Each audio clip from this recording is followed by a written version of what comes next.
Në prag të zgjedhjeve të parakohshme parlamentare të 28 dhjetorit, skena politike në Kosovë po shfaqet e ngarkuar me lëvizje dhe pozicionime të reja. Partitë politike kanë finalizuar paraqitjet e tyre në Komisionin Qendror të Zgjedhjeve, duke vendosur mënyrën se si do të marrin pjesë në garë disa si subjekte të vetme, të tjera në koalicione parazgjedhore.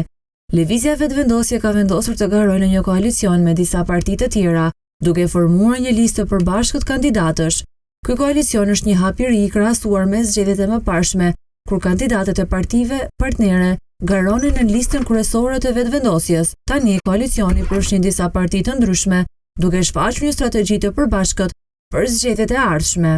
Nga ana tjetër, partitë e tjera kryesore parlamentare si Partia Demokratike e Kosovës, Lidhja Demokratike e Kosovës dhe Aleanca për Ardhmërinë e Kosovës kanë vendosur të garojnë të vetme, pa bashkime me partitë e tjera.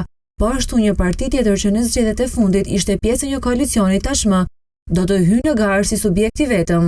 Përveç këtyre, disa partitë e vogla dhe komunitete të ndryshme në Kosovë gjithashtu kanë vendosur të garojnë individualisht. Ka gjithashtu disa nisma qytetare që kanë aplikuar për të marrë pjesë në zgjedhje, si dhe një kandidat i pavarur që do të synojë të fitojë një vend në kuvend.